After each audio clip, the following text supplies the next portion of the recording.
Have you ever wondered what goes on behind the closed doors of a CEO's office?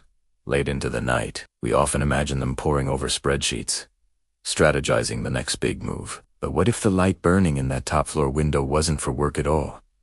What if it was a silent promise, a vigil held for decades? This is the story of one such CEO, a man who redefined what it means to be a leader. For 30 years, he was a silent, almost invisible figure in his own company. He was always the first to arrive and the last to leave. Year after year, the lights on the 14th floor, his floor, would stay on long after the rest of the building had gone dark. Everyone assumed he was a workaholic, a man driven by ambition and profit. The truth was far more profound and much more painful. The reason he stayed late every single night had nothing to do with balance sheets or market shares. It was about a decision he made back in 1991.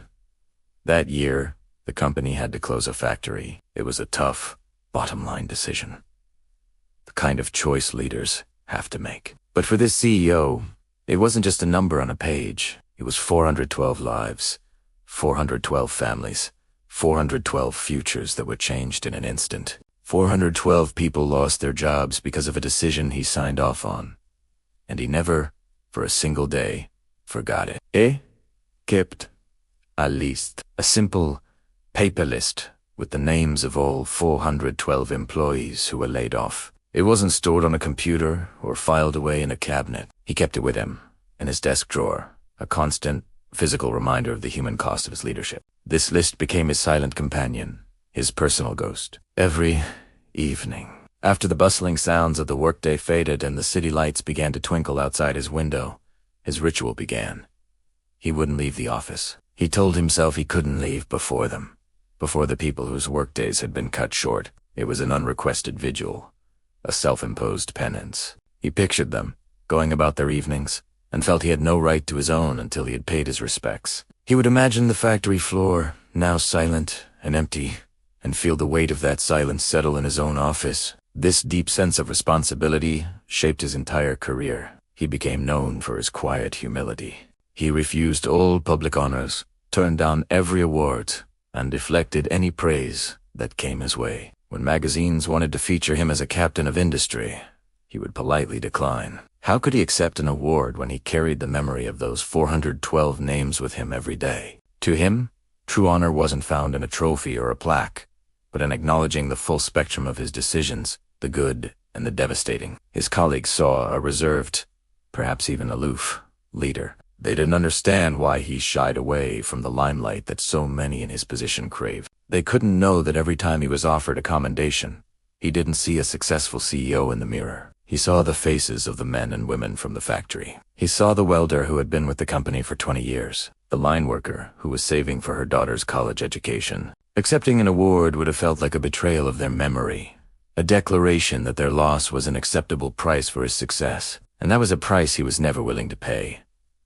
The evening ritual was the most important part of his day. He would pull the worn, creased list from his drawer. The paper had softened over the years, the edges frayed from thousands of nights of handling. He would read each name, one by one.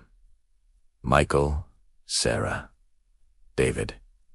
He tried to remember their faces, a faint smile, a look of concentration, the way they talked about their families in the company cafeteria. Sometimes, a face would come into sharp focus, and a wave of connection would wash over him. Other times, a name would be just a name, and a deep, cutting pain would hit him. The pain of forgetting. How could he forget the face of someone whose life he had so profoundly altered? He considered it his greatest failure, not the business downturns or the market fluctuations, but the slow, inevitable erosion of his memory of them. He felt he owed them, at the very least, his remembrance. This nightly act wasn't about guilt in the traditional sense. It was about bearing witness. It was about refusing to let the human element of a business decision dissolve into a mere statistic.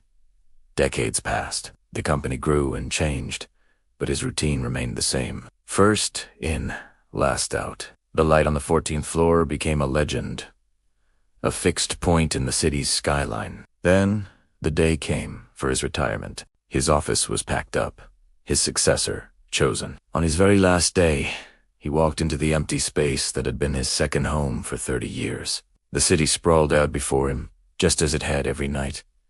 He took out the list one last time. His hand, now older and less steady, uncapped a pen. He looked at the 412 names that had been his silent companions, his teachers, his burden. And at the bottom of the list, he wrote just two simple words. I stayed. With that, he folded the paper, placed it in his pocket, and walked over to the wall. He switched off the lights on the 14th floor for the final time, plunging the room into darkness. His long, silent vigil was finally over. He had stayed. He had borne the weight. He had carried the consequences.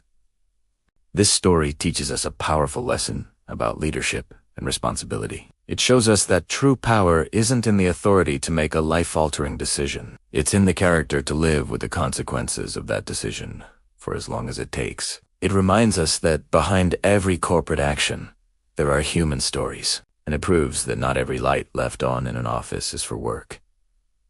Sometimes, it's a beacon of memory, a quiet testament to the weight of a choice and the enduring responsibility of a true leader. It is a reminder that what we do after the decision is made is what truly defines us. Thank you so much for watching. If this story resonated with you, please consider liking the video and subscribing to the channel for more content that explores the deeper meaning of our lives and work. We'd love to have you as part of our community. See you in the next one.